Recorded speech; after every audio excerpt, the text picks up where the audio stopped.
Hello दोस्तों, स्वागत करते हैं आप सभी का अपने YouTube चैनल जैकपुर पे। आज के इस वीडियो में हम डिस्कस करने वाले हैं क्लास 10th का हिंदी बी का टर्म 1 एग्ज़ाम 2022-23 यानी नवंबर में जो आप लोगों का एग्ज़ाम होने वाला है उससे रिलेटेड इंपॉर्टेंट क्वेश्चन देखेंगे हिंदी बी का। ठीक है, तो वीडियो काफ़ी इंपॉर्टेंट होने वाला है। यदि आप हमारे चैनल पे पहली बार आए हो तो प्लीज़ सब्सक्राइब करके घंटी के बेल आइकन को दबा देना ताकि हर एक वीडियो का नोटिफिकेशन आपके मोबाइल पर जाता रहे। चैप्टर होगा हमारा हरिहर काका और उसका हम लोग पार्ट 1 करने वाले हैं। 10 क्वेश्चन देखेंगे इसमें जो काफ़ी इंपॉर्टेंट है आपके एग्जाम के लिए भी। ऑब्जेक्टिव एग्जाम में तो ये पूछा जाएगा ही जाएगा और 2.5 नंबर के सवाल और 4 नंबर के सवाल जो पूछे जाएंगे उसमें भी ये क्वेश्चन आने की संभावनाएं हैं। तो चलिए स्टार्ट करते हैं। सबसे पहला सवाल आपके स्क्रीन पर आपको दिख रहा होगा, लेखक किसके घर से आया था? लेखक किसके घर से आया था? आंसर हो जाएगा आपका हरिहर काका के घर से। लेखक किसके घर से आया था? हरिहर काका के घर से आया था। और हाँ, एक बात मैं आप लोगों को बताता चलूँ, वीडियो के डिस्क्रिप्शन में जाइएगा, वहाँ पर आपको लिंक मिल जाएगा WhatsApp group, Telegram group, Instagram group. सभी ग्रुप को ज्वाइन कर लीजिएगा ताकि आपको हर एक एग्ज़ाम का, पैटर्न का, क्वेश्चन का, मॉडल सेट का, सभी का अपडेट आपको मिलता रहे। चलिए नेक्स्ट सवाल पे चलते हैं। अगला सवाल है हमारा, लेखक ने हरिहर काका से किस विषय में पूछा था? तो लेखक ने हरिहर काका से पूछा था उनकी तबीयत के विषय में, है ना। उनकी तबीयत कैसी है, नहीं है, ये सब उनसे पूछा करता था। कौन? लेखक। ठीक है। जब लेखक थोड़ा समझदार हुआ तो उसकी पहली दोस्ती किसके संग हुई थी? तो जब लेखक थोड़ा समझदार हुआ तो उसकी पहली दोस्ती हुई थी हरिहर काका के संग। किसके संग हुआ था?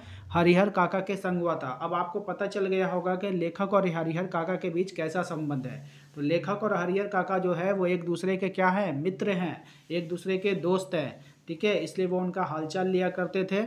ठीक है ना, और ये उनके पहले दोस्त भी बने थे। नेक्स्ट क्या है, लेखक और हरिहर काका के मध्य कैसे संबंध थे? चलिए वही क्वेश्चन आपसे पूछ लिया गया, लेखक और हरिहर काका के मध्य जो है वो कैसा संबंध था? तो दोनों के मध्य जो है मित्रतापूर्ण संबंध थे, यानी कि दोस्ताना संबंध था, दोस्ती का संबंध था। ठीक है, नेक्स्ट पे चलते हैं।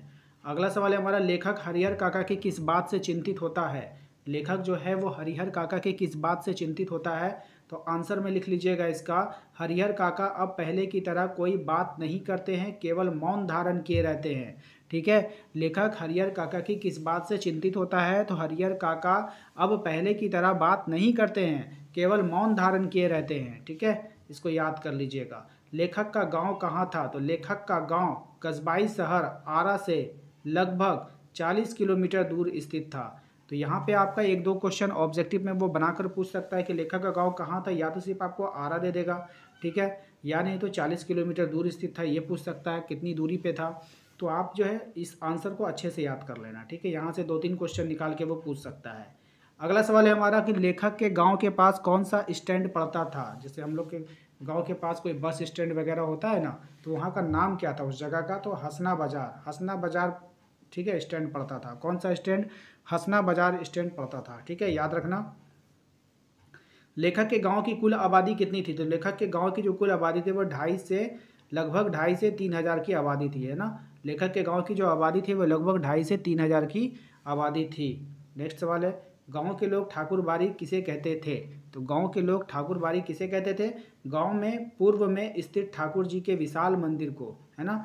गांव के पूर्व में क्या था? ठाकुर जी का एक विशाल मंदिर था जिसे ठाकुर बाड़ी कहा जाता था। तो आपसे पूछा जा सकता है ऑब्जेक्टिव में कि ठाकुर जी का जो मंदिर था वो किस दिशा में था? तो पूर्व की दिशा में था। किस दिशा में था? पूर्व की दिशा में था। ये भी एक क्वेश्चन बनता है। अगला सवाल देखिए क्या है, कई वर्ष पहले ठाकुर बाड़ी वाले स्थान पर कौन आकर रहने लगा था? तो कई वर्ष पहले ठाकुर बाड़ी वाले स्थान पर आकर कौन रहने लगा? एक संत। कौन आकर रहने लगा था? एक संत आकर रहने लगा था। तो इस प्रकार हमने 10 क्वेश्चन कंप्लीट कर लिया है। मिलेंगे अगले पार्ट में और वहाँ पर भी 10 क्वेश्चन लेकर आने का प्रयास करेंगे। तो उम्मीद करते हैं कि आप लोगों को वीडियो अच्छा लगा है। वीडियो अच्छा लगा है तो प्लीज़ सब्सक्राइब करके घंटी के बेल आइकन को दबा दीजिएगा, लाइक कर दीजिएगा, शेयर कर दीजिएगा। मिलेंगे अगले वीडियो में। Thank you.